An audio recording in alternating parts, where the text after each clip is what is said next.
Hi guys, karibuni sana to yet another episode of the Youth Hub, the show that gets your groove on. I am so happy to be here. I am delighted.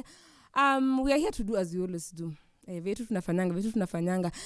Wherever you're watching us from, I'm hoping you're having an amazing weekend. I hope imeanza kupeleka vizuri. From our side, iko walala. Karibuni sana. Karibuni sana to another episode of the Youth Hub. This is the show that gets your groove on. Now, I'm so excited kwa sababu you guys are giving us feedback, which is really encouraging. Kuna mtu last episode alisema tulete 3 men army. Yeah, I saw that. So 3 men army. 3 men army, if you're watching this next episode, you better be here to go and conversation. Anyway, karibuni sana. We'll start by introducing our lovely guests. Tuwajue kwanza before tuanze this awesome episode. Tutaanza with our gents. Hey. Handsome man, handsome boy. Sina mko wengi majority bana. Yeah, I mean naitwa Gesicho. A lawyer to be, or rather lawyer in the making. Also a singer songwriter. I go by the name Gesicho. Excited to be here. Karibu. We have a lawyer in the house. A lawyer and a musician. Wale wabaya. Wasichana chezeni kama nyinyi. I am Chelagat Pauline. I am a software and data enthusiast. I am also the host of Adulting Podcast and also the founder of Paper Lovers, and I'm so excited for today's conversation. Oh, karibuni sana. Chela has been here before. I'm so sure when the loyal people know her. I'm recognized. So, guys, unajua as we start, tuanzanga kuambia what has been happening during the week. Na a lot has been happening. Kidogo. Anyway, let's start the tuanze na good news ama bad. Tuanze na good news. Tuanze na good, tumalize na bad. Kumekuwa na 2 weddings of some famous people you guys know. First ni Kamenegoro na the husband. Congratulations. Tuliona ilikuwa private wedding, but mbona ilikuwa private? Mbona ilikuwa private? Why? Ama nimekuwa tu nikiwatch a lot of bloggers saying their opinions. That's when niko mbona by the way ilikuwa private. But most of them nimeona of late they've been switching to that. Most of them they don't do public weddings in public. Inawanga isha happen then mnasikia later. See even Sean Arwa those are private wedding. Ben Psycho na Wanjunjiru. Yeah. The second person is Jackie Vike. Tunamjua kama Awinja and the boyfriend walifanya a traditional wedding. Congratulations. Walikuwa na kapo to them. Niliona tu hapo anacheza tu mapiano. Sasa ni traditional song tunaimba huko tu. Anyway, congratulations. The next thing ni Twitter walitoa the blue tick.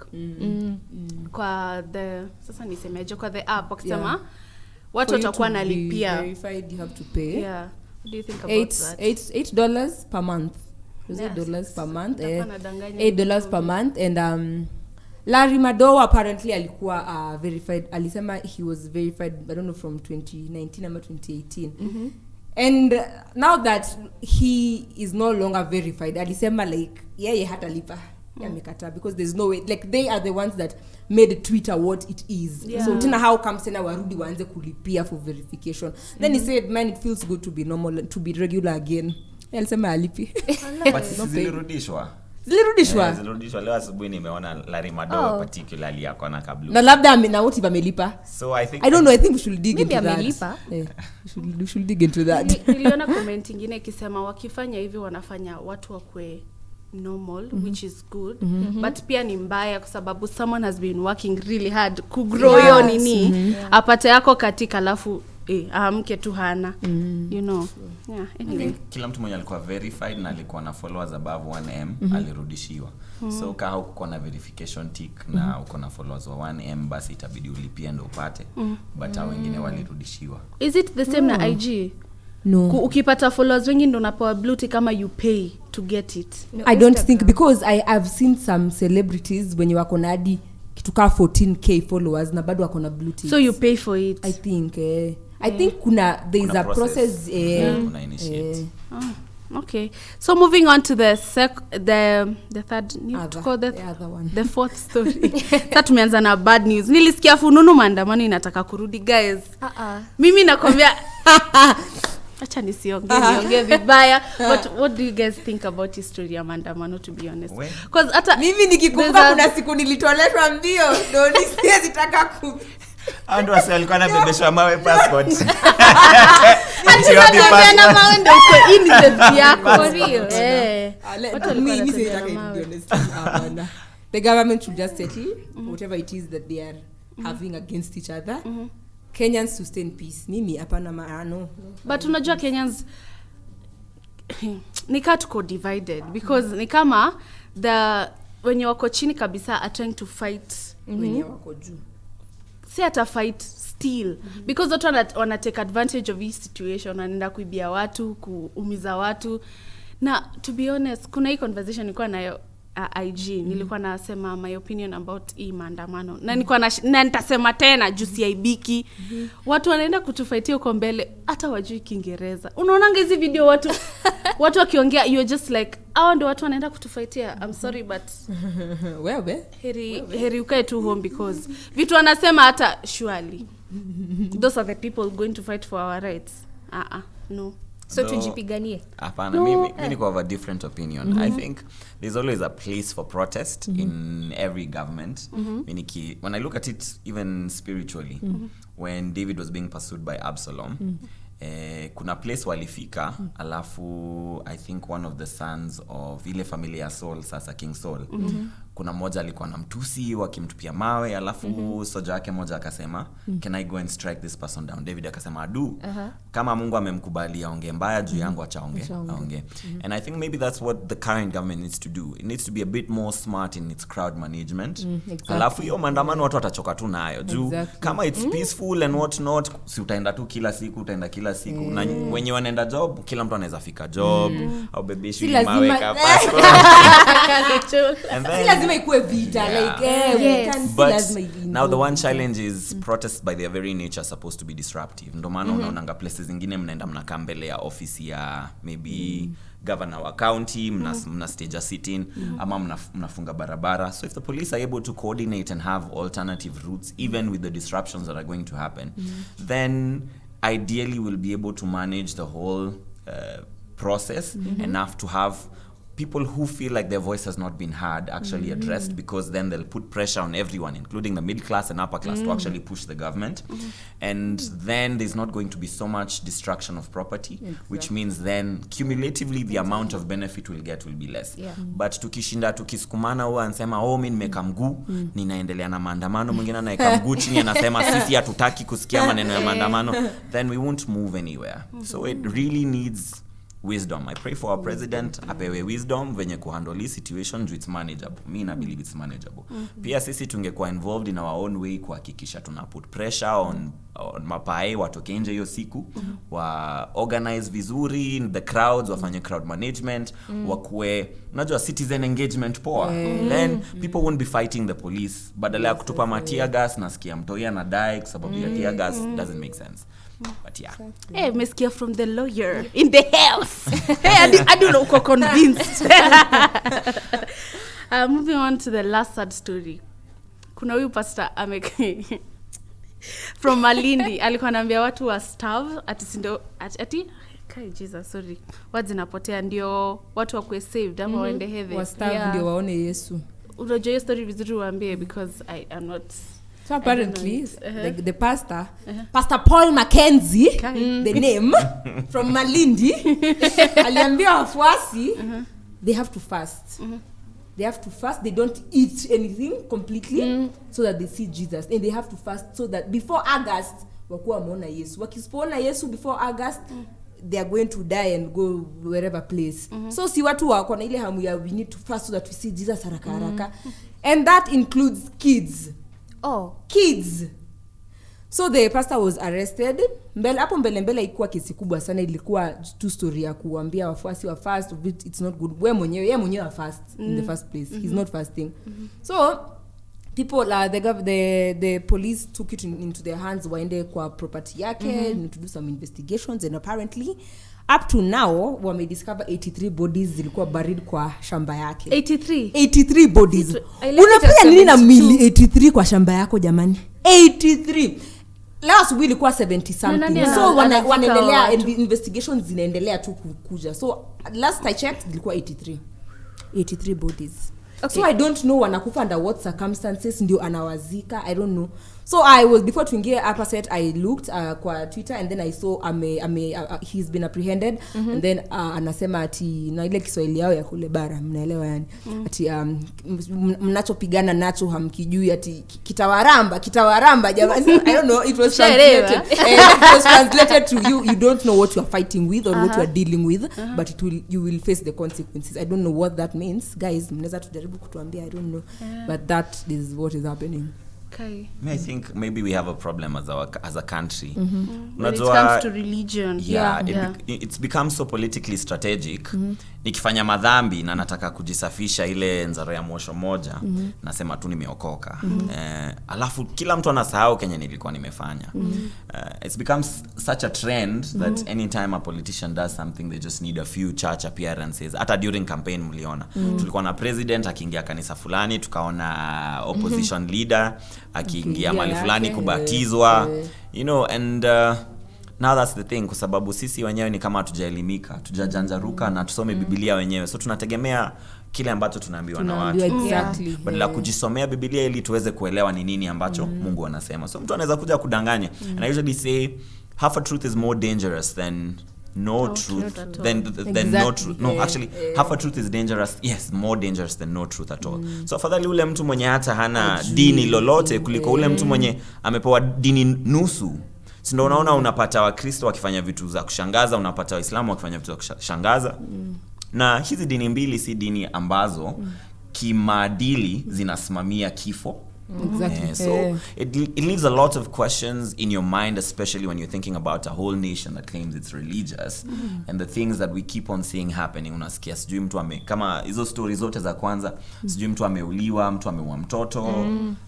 They stop making sense because then inamaanisha maybe we are just Christians by name but by deed sisi ni wachawi. But the funny thing is that there's one of them mama mwenye alikuwa rescued, mwenye alikuwa ako kwa hiyo hunger strike. Is it to hunger strike? Akakataa matibabu. Imagine alikataa kukula, alipewa food and then he was like ati pastor wetu hajakula, so like sis endelea kukaa hivyo basi. Wait, I have a question. So the pastor yeye mwenyewe he was eating.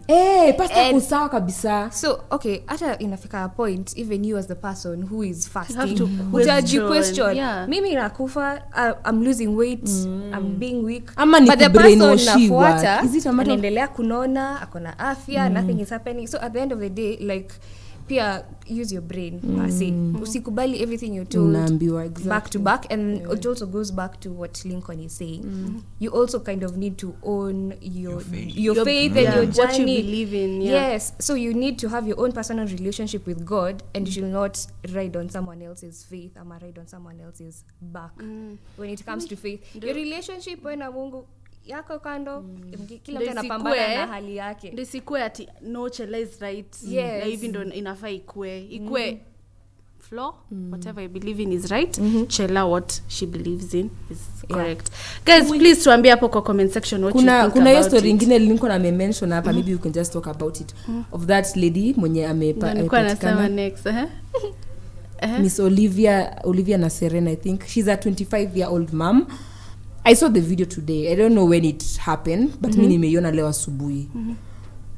Mmeiona? No. Sijai watch but I've heard about it. Watch. I don't know if she's an air hostess. I'm not sure. Flo mmeiona the video? Kuhusu the mom who killed the child. Akakula mtoi. Mmeiona? No, I've heard about it. I'm yet to see it. So I don't want to watch it. I saw it. Apparently me, I don't know why, but I just love seeing for myself what was happening. So the mama alikuwa kwa nyumba. It was a normal day, just a normal day. It was a normal day. It was just a normal day. The mom was in the house with the 2-year-old kid, wanacheza hivyo kidogo. I heard that walikuwa separate na the father. Aliachwa. Si separate, aliachwa. Aliachwa na baba. Okay. So the boyfriend, si baba hata. Ni boyfriend. So alikuwa okay. So amejilock kwa nyumba na the normal way when unafunga tu mlango ukae kwa nyumba na mtoto, so they were just playing, and then all of a sudden she started breaking stuff kwa nyumba, kavunja TV nini, majirani wakaanza kusikia, so they came, lakini sasa mlango imefungwa and she doesn't want to open. Majirani wanachungulia hivi nini kidogo, the baba came. Now that man ndio yeye sasa alikuwa na record apparently. He was the one who was recording akiwa nje. He was the one who was recording the guy akiwa nje. He was crying like Olivia stop. So at that time mama ashachukua kisu, ashaanza kustab mtoi.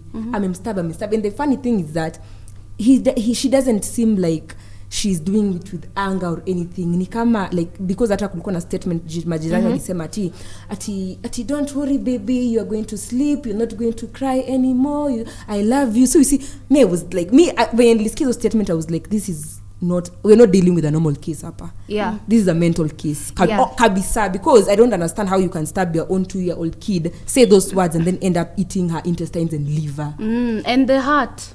Exactly. I think Nimewatchia video in detail. No, I've just had the story. Nimesoma kidogo but sija watch video, nita watch after this. Okay, I think like currently times are so tough. So like I don't know if she had built her entire life with this guy and alikuwa anajua all my eggs are in one basket. So like ukiachwa, your world crumbles. And then like when parents separate, watoto most of the time will end up with the mother. So at the end of the day, the mom is the one who bears the burden primarily, most of the time, because most of the time, as history has shown, guys will fall off the wagon. They won't take responsibility. We're not saying all, but we're not saying all. No, we're not saying all, but like from the trend, we are seeing a rise in so many single mothers. Yes. There are single dads, but single mothers wamekuwa wengi, and it's taking a toll. Honestly, being a parent, naeshimu parents, especially single parents. Exactly. You're financially responsible for that child, emotionally, security, shule, kila kitu, and then ikue you don't have a stable job. You don't have somewhere to fall back to. The person you thought mnatengeneza maisha, building life with, anakuacha. Like unakuwa in a state where whatever happens. So I think if we look at it from that point of view, she had no way forward per se. Whatever happens at this point, sawa, kaende. So I think, but hata kama hiyo may happen, I justify the action. Yeah, it doesn't justify. Lincoln being a lawyer, maybe, and he can tell us like before we go for a break. So Lincoln being a lawyer, how do you think this case should be handled? Because if you ask me, this is totally mental. Kabisa. Okay, what happens is now during the prosecution process, the moment the person is supposed to answer to the charge, when the charge is read out to them, before they can answer to the charge, there'll have to be a mental examination conducted. So the judge orders for probate report for their mental health to find out if they are capable of being able to answer that question. But even after that, at least she still has an opportunity to present a defense, or if she's given a public defender, then she'll be able to present a defense of insanity depending on the circumstances. But I think at a more complex ni ile ya your pastor, because I've been trying to figure out what they would charge him with, especially considering regulation of religion is probably not even going to be a solution to that particular issue, because personally I think that hata ukienda ufanye theology, wewe ni mtu mbaya, unaelewa? So kwanza sasa utakuwa you'll be armed, better armed to now do the nasty things. So ideally, even trying to say that we're going to regulate churches and say this and this and this, and this is what we're going to do for the churches so that we don't end up with leaders like this, it's near impossible, because actually what controls churches more is influence. So you'll have still people in leadership positions, maybe not teaching, but church is ni kama community, ni kama familia. Mtakuwa na mikutano kwa nyumba, mtu ataongea na nyinyi, si kama mikutano yote ukua katika jumba la kanisa. So I just thought that was the one that I really wondered how they would prosecute him, unless maybe useme situation ya reckless endangerment of a minor. But even then unajua itakuwa tofauti, kwa sababu yeye amekaa mahali amezungumzia wazazi, na wazazi ndio wakaambia watoto wafanye.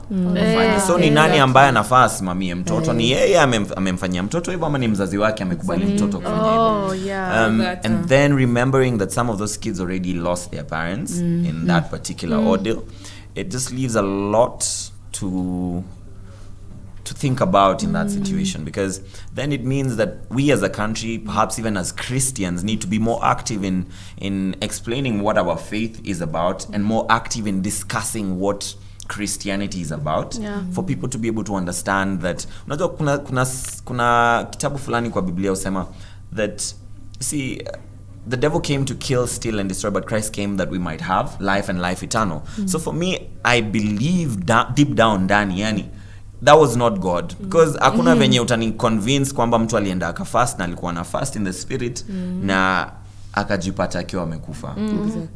So for me, I just felt like that was a bad attack, and it's something that's going to keep on haunting the ministry. And if you're not careful, kwanza vile watu wanashinda wakisema, we want the church to respond, tunataka church respond. It's like they are baiting the church, you know. They're now waiting to bite back at the church.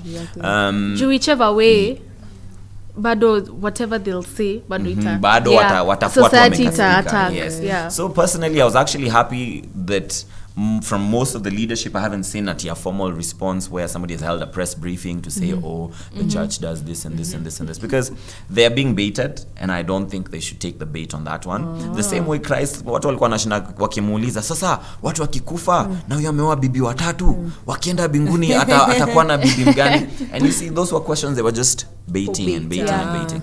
But sijui tutaprosecute hizo cases aje. Let me just be honest. It's going to be an interesting case to watch as a legal scholar, because I would want to see how they construct the charges on that charge sheet. Okay.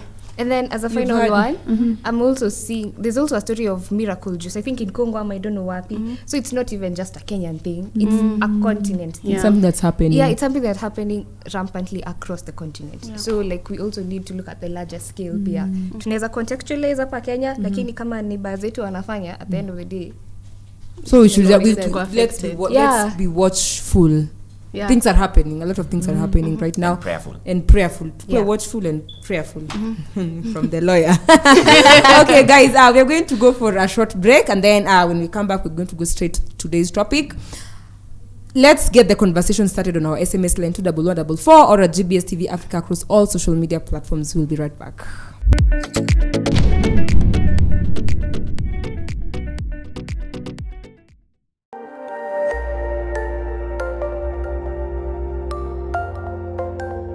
Everywhere, GBS.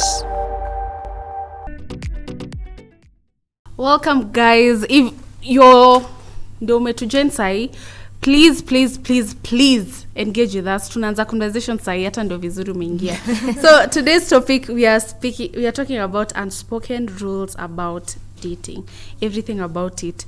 So please, if you have an opinion, if you have something to tell us, any questions, hapo comment section tuulize mbio. We're here to answer them. Rachel, transition. But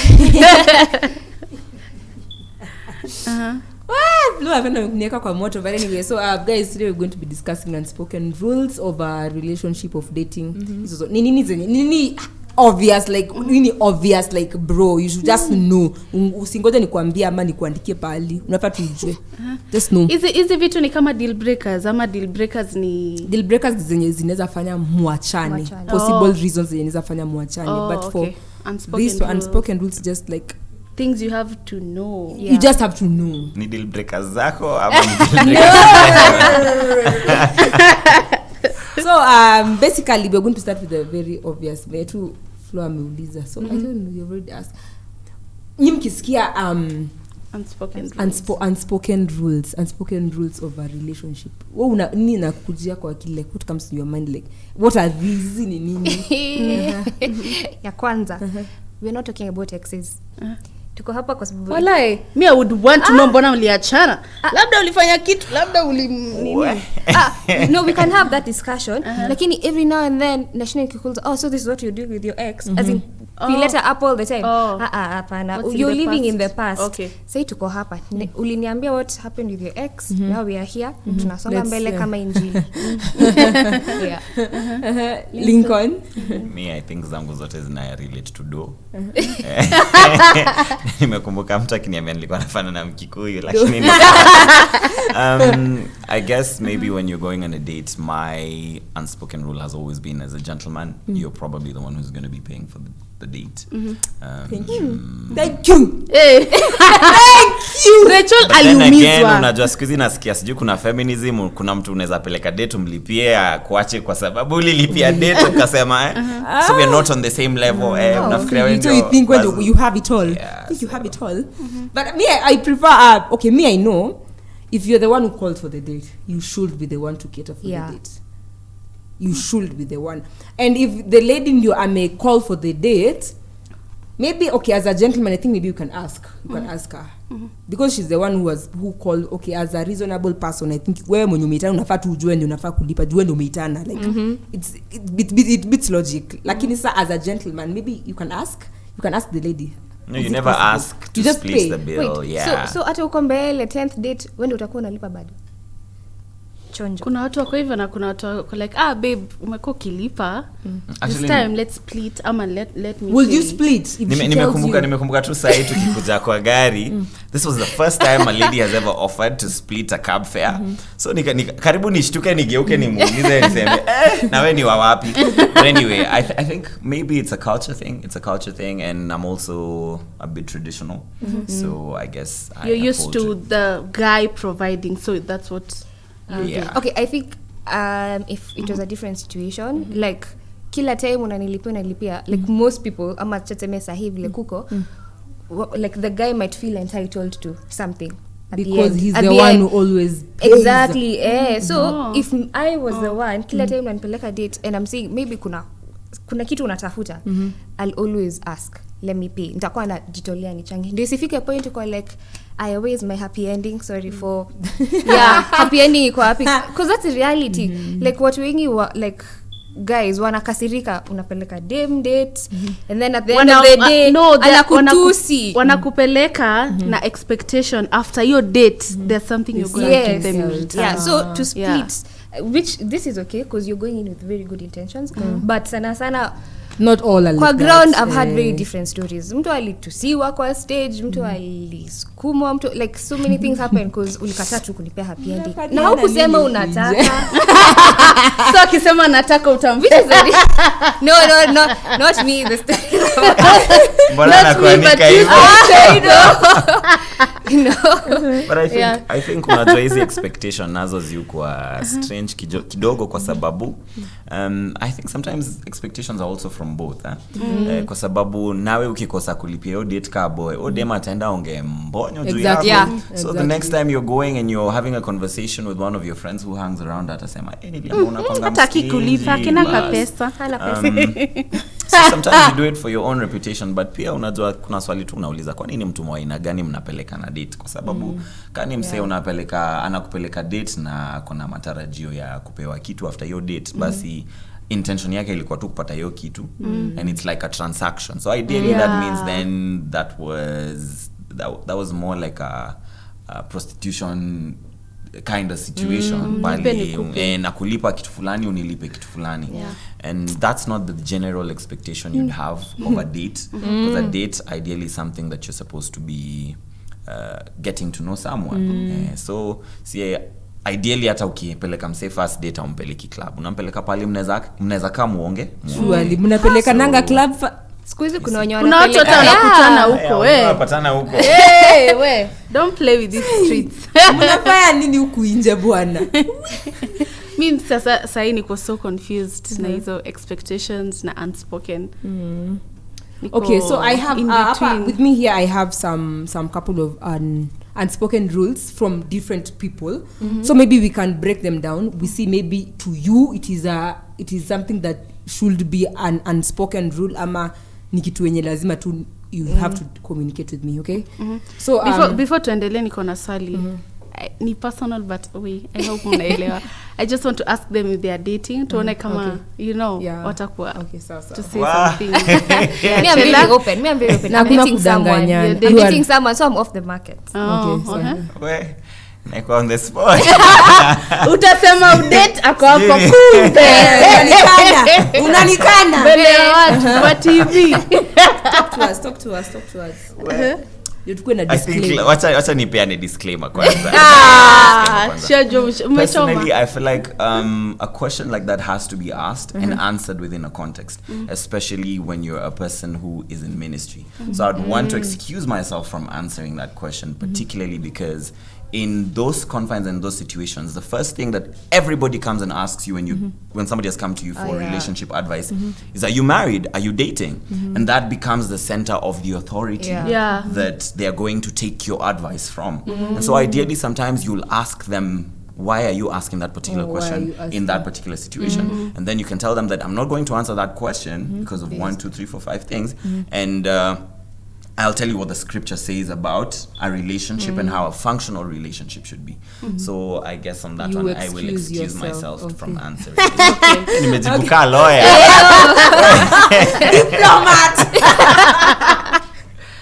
Well, it's okay. It's okay. You are excused. So we move on to the first unspoken rule. From I'm quoting it because inaweza kuwa maybe ni contrary to you guys, okay? So always say good morning and good night. Always. Always. Yeah. That's the word. That's the word. Always is the word. Always say good morning and good night. Kama mko honeymoon Is that an phase. unspoken rule? Like you need to always tell me good morning and good night. Usingoje nikwambie ama nikukumbushe. I don't think that's practical, but it depends on how your relationship is and again, what kind of work you do.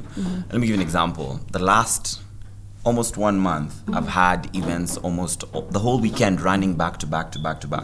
You'll come from a Kesha band practice, you go into church the next morning for something, and ideally you see that doesn't even give you time to sit down and charge your phone. You can actually have almost 2 days operating without a phone, and that means that your communication breaks down for a moment.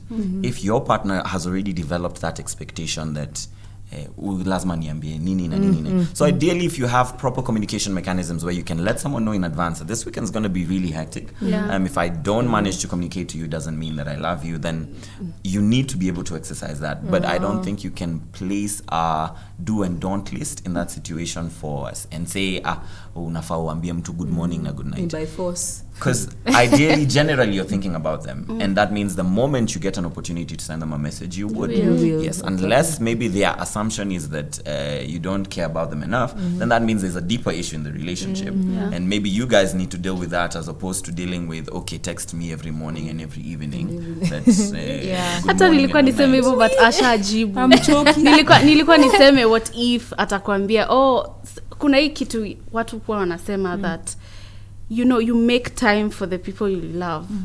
So hata kama uko whatever you're just busy doing whatever, utapata time just to go say da and come back and do whatever you're doing. Umefanya nikakumbuka kitu.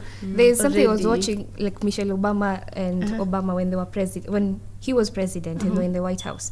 Like they went separate ways, and then like of course the chopper was coming down, and then Michelle was talking to a few students, I think visitors, and the person who was saying this story is she remembers when the chopper was landing, Michelle made a very simple statement akasema, I think that must be Obama leaving. He told me he'll be leaving today. Kitu kayo.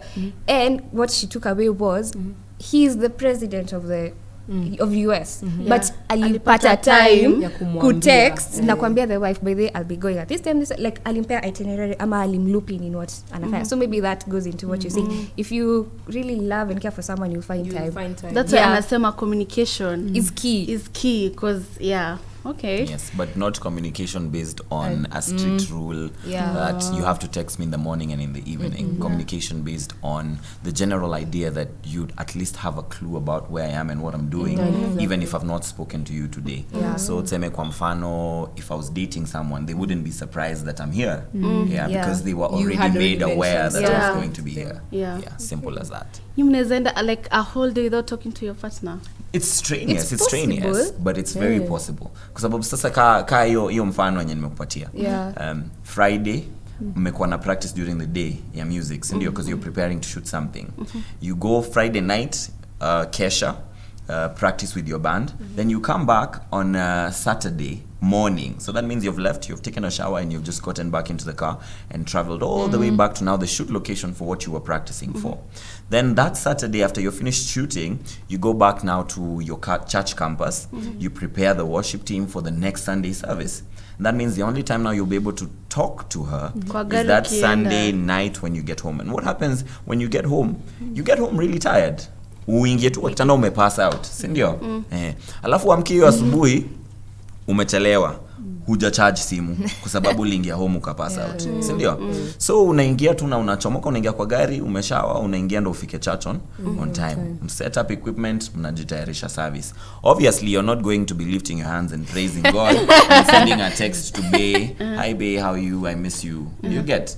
But kuna ile sentiment yenye uko nayo mshaelewana. I mean, you have to have romanced her a certain way for her to be able to understand that just because he hasn't texted me today doesn't mean he cares about me. Otherwise, then you're not fulfilling your role in that relationship. But ndasema kitu fulani. That's why sometimes again in ministry work, there's a place and time for dating and marriage and relationship. Because there's a point you cannot be effective if you are attached to a partner. There's also another point you cannot be effective if you're not attached to a partner. Sababu sacha nikupatie situation ka ingine. In that situation, if I had my wife waiting at home, I'd be able to get home, eat, shower. She'd be able to charge my phone because I passed out on the bed. And the next morning when I'm on my way to church, I'd be able to have somebody drive me to church. You get? And that coordination and balancing of roles, basi in terms of an unspoken rule, then you guys are sufficiently functioning within your relationship well. Yeah. Wisdom. Hey! From the guy himself.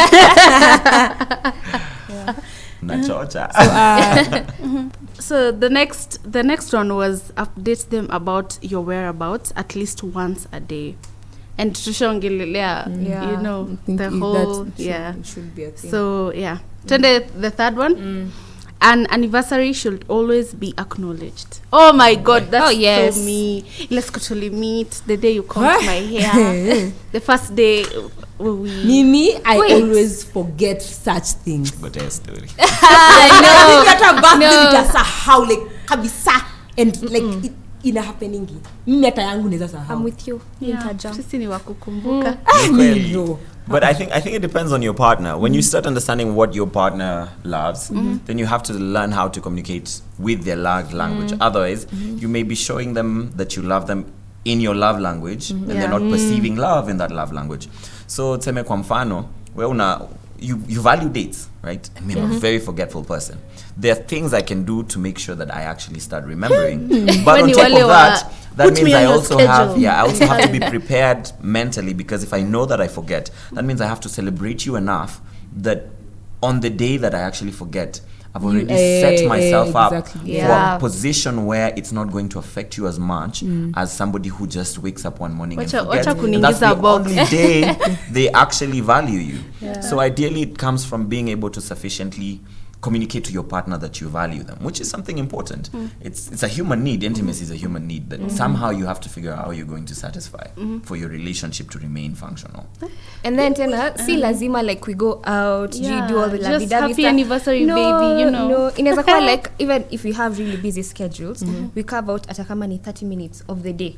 That's enough. Umeget? Your anniversary day. Kitu kama hiyo. Si lazima ati kila siku. Sawa, no si lazima a message. Hata message. Like we have busy schedules. But at least kitu imekuambia like you know this is a good. Na si ati each and every single anniversary ati the first time we touched hands, the first time the first time our eyes met, the first time I breathed no, the monumental ones.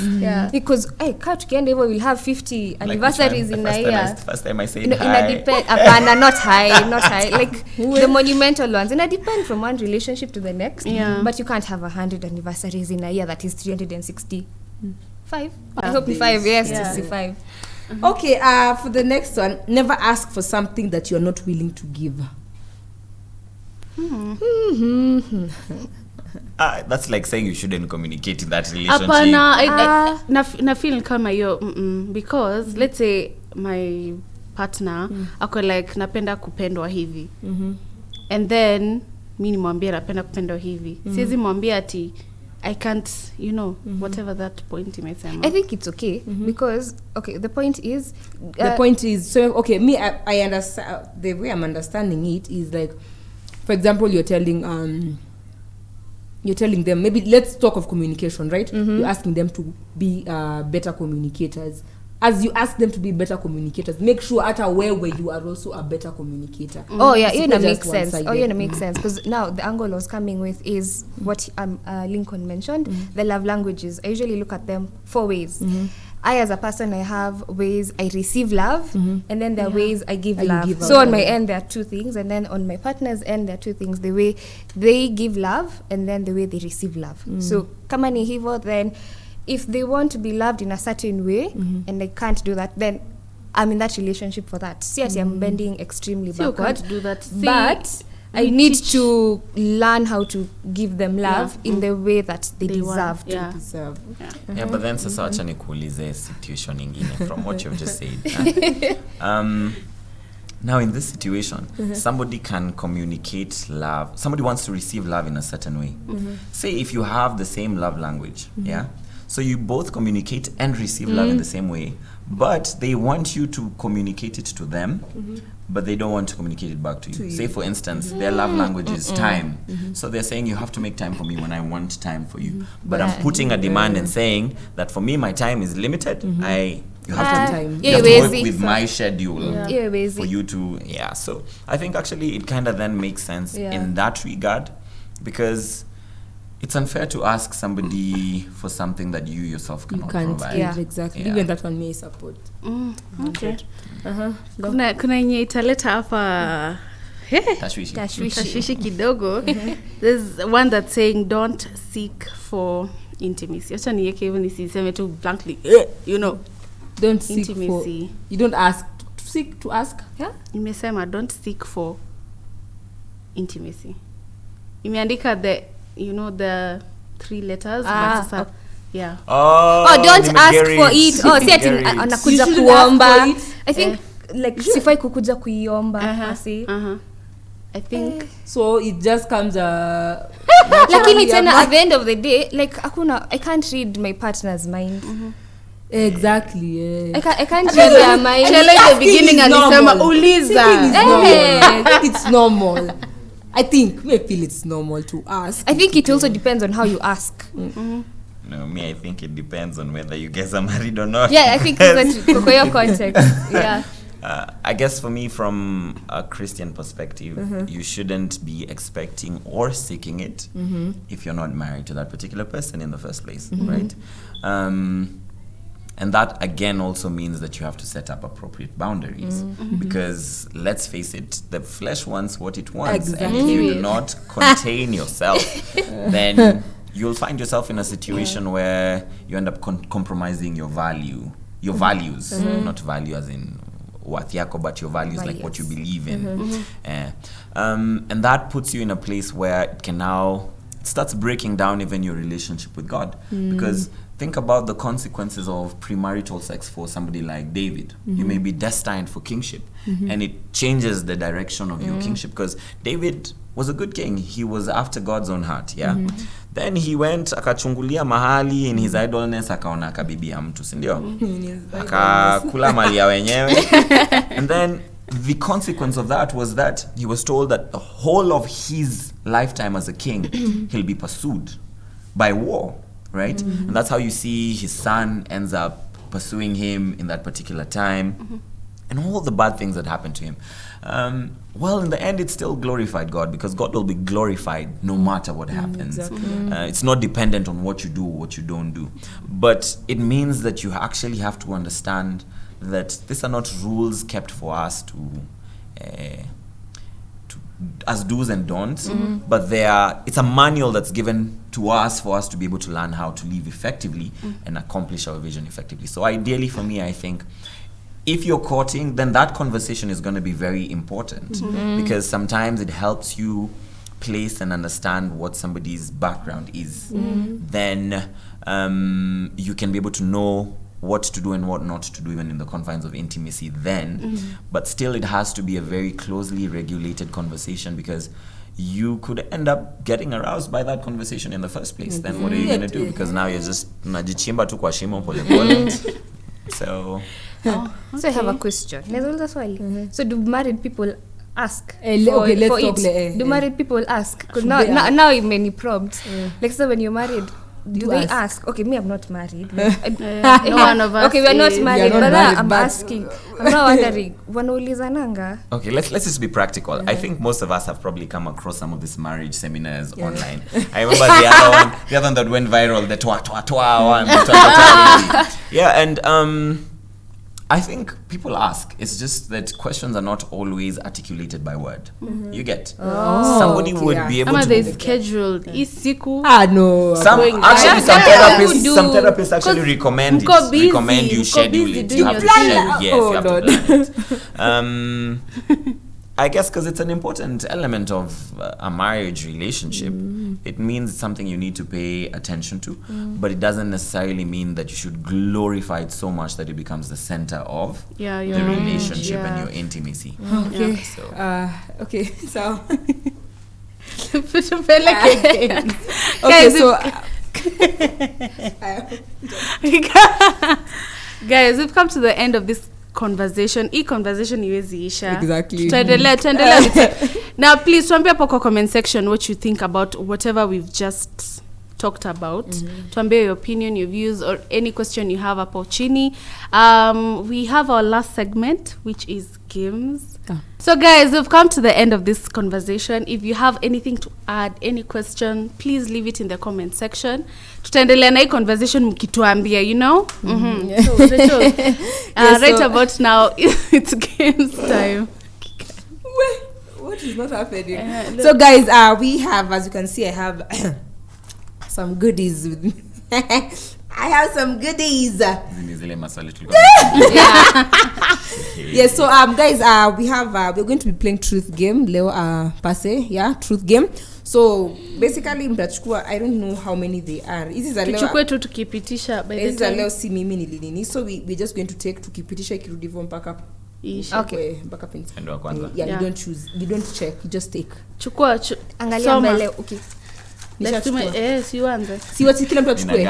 Kila mtu akae nayo ama because of time. Okay. So, you can start. Okay. So we can be starting tukiendelea msicheat nyinyi mko na box hapo. What? Ati if I create a silly law, what will it be? If you created a silly law. Me I'm an animals person, but then I love animals. Cats. I love cats. So if I was to create a law, I think I would implement a law and inasema anyone who is seen mistreating either a dog or a cat or any type of animal anakuwa apprehended there and then. So nikiumwa na nyoka. No. To me, I'm not talking about wild animals. I'm not talking about wild animals nafa kwa zoo. I'm talking about these vulnerable animals that we have huku. Like you just find a dog hapa hivi nje, you walk on a gari, you don't even mind. Hautai kuangalia umbu iko hapo unapita tu ukigonga hapo. Kwani you bwana hii umongo tumepewa kufikiria. Itabidi useme nyingine kwa sababu hiyo iko. Really? Cruelty is actually a crime. And why is it not? It's not been put into place. We like, just don't enforce it so well. Nikawa easy. Si bado watu exactly. wiba, So lakini if I kuna was mwingine atashikwa. Ma-MP wanashikangwa, alafu ma-MP washikangwa lakini mwili wa kuku anashikwa. Yeah. So me I would actually make that law to be like implemented. Itafanya upende usipende. And you will pay, my friend, you will pay so bad. We yangu ni ingine interesting. Tuambie. Would you rather travel 100 years in the future or 100 years in the past? Question. Naenda nirudi ama naenda kukaa huko? Utaenda afu urudi. Basi nipo naenda nyuma. I'll go to the past.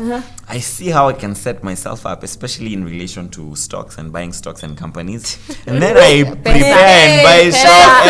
I'm a gold. You just create some family wealth all the way mpaka by the time sasa tunafika sai baze sishikiki sishikiki. Nimependa pesa sana. Inakubalika. Who doesn't? The question is who doesn't? Okay. Sema tu. Hii sijui kama ni personal, but usicheke sana. If you had to replace your legs with the legs of an animal, what would you choose? Sasa ungeweka kwa context yake ya kwanza, a replace miguu za watu na za paka. What would you? I think Apana. No. I was thinking of a giraffe, but Ungechukua tu giraffe. I think I'd take a giraffe because it's tall enough. Nitaona huko mbele, nitakuwa naona So everything everyone is advantage. doing. Vantage point ni muhimu. Okay, so Yeah. giraffe. Okay. I hope yangu si ngumu aki. Oh my god. What 3 hashtags describe your work persona? What 3 hashtags describe your social persona? Okay. Oh. Oui. Ni attempt moja. Enda usikilie vibaya huko. Describe your work persona. Ay. Hashtags. Hashtag fake it till you make it. Hashtag go getter. Go getter. Aki, I don't know. Social persona. Bubbly. You always bubbly. Live once. YOLO. Yeah. Haya, sawa. Me next. Would you rather see a spider in your house every day or have a mosquito bite you once a week? Hey bro, mosquito bite. Mosquito bite. Hey. Spider! No, mosquito bite. Every unajua ukiona hiyo spider si ati inakuuma, labda tu unaiona No.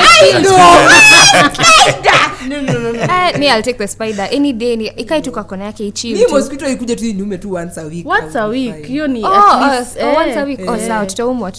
We will manage. Yaani mimi tunaulizwa critical thinking questions bana. Do you have any bad habits you wish you could break and what are they? Oh, I have many. Tuambie the juicy ones. You know what we want to hear. You know what we want to hear. Procrastination. I think sasa zingine inani cripple. Unasema utafanya hii kitu leo, Yeah, alafu unasema sasa juu nimefika home nimechoka, acha nifanye kesho. Kesho ikifika. Nakumbuka nikiwaambia kuna record deal nyingine nilikuwa nafanya nani. I've kept on procrastinating it and do it first day nitahakikisha nime submit. Yo kulikuwa na quote about it. Nimesahau, but I think it's because unaogopa of what the results will be. Exactly. So maybe that's why you do that a lot. So there's something deeper. There's something deeper. Comedy leo. Silia 420. Yeah. Ay. Hey, ni mrefu. If you could only meet one, would you rather meet your great grandparents or your great grandchildren? Ini rahisi. My great grandkids. Exactly. See, great grandkids. Unataka uzeeke mpaka uzeeke. No, see, I'm just meeting them and then narudi sahi. So I'll just meet my kusita waona. Hawa si walikaa wamekuja wameenda, nataka kuona wale wa mbele. Nakani No, sura no, mbaya. change. Sawa ni wangu. The same question na yake. Let me check. Would you rather tufanye the last one. Would you rather never listen to music or never be able to read another book? A book. Music lazima. Mimi hata sipendi kusoma in the first place. So that's a tough one. Hata music. Mimi music. That's a tough one for me because I like both. I think yangu itabidi waseme lazima uchague moja ama ukufe juu siwezi chagua. Yeah, it's hard. Maybe heri music. Heri books ziende, sorry. Yeah. Rachel, what business idea do you think will be super profitable but you would never want to pursue? Okay, I know it's super profitable but I wouldn't want to pursue. Drugs ziko na pesa. Lakini we drugs and majusi huku Kenya, huku pedi anakaa chokora. Nategemea ni pedi level gani. Sasa usikiage kuna watu magava wanasema wangu ni mapedi na wako na do. So sitaki kutaja majina in case tusiwe defamation. So guys, we have come to the end of today's show. I am happy to have seeing you. Thank you for coming. Thank you for having us. Thank you. For coming. We're going to use very few seconds to give your parting shots, your last words, and where we can find you on social media. Tuanze na the lady. Okay. Yeah, tumalizie na okay. So you can find me on Instagram at Chelagat Pauline, each with a single C.H all the way to Pauline. So Chelagat Pauline, you'll find me on Instagram. And also, you'll also find me on Adulting Podcast as well. Yes. Adulting Podcast. Okay. Yes. Mimi mnaweza nipata mali mingi. Mnaweza nipata Kiserian. But ideally on my socials, my Instagram is Gesicho_o. Then my YouTube is Gesicho Music. My Facebook is Gesicho Music as well. Niko na TikTok. My TikTok is also Gesicho_o. So follow me. Tell me what you think about my music. Hoping to have a project released. My second Swahili piece coming out sometime next month or the month after, called Nipe Nguvu. So I'm excited about it. Hope to catch you there. Tutamwita tena tuimbie on the mic. Tumweke kwa kitabu on the record right now. Thank you so much guys for coming. Thank you. And thank you guys for always coming here to support our show. Please give us feedback. We enjoy your feedback. Tujue what we're doing is right, what we're doing is wrong, whatever. Please follow us on all our socials. Youth Hub specifically, tunataka kugrow. I've been yours, Florence Wamboi. See you next time, same place, same time. Follow me on all socials at The Flowway. Ciao. Okay, thank you guys for tuning in. It was an amazing episode. I had fun. Mebambika. Kabisa. Okay, very true. Florence Semang, if you want to be the next person Crazy Seeds, you know what to do. Imekuwa hasa cliche. You know what to do. So you just do what you have to do. Till next time, same place, same time. I've been yours, Rachel Gambo. You can find me on Instagram at its._Rachel. Tuambiane mawili matatu. Alright. Tukafunge. We need to drink tea, by the way, it's cold. So till next time, bye-bye. Ciao.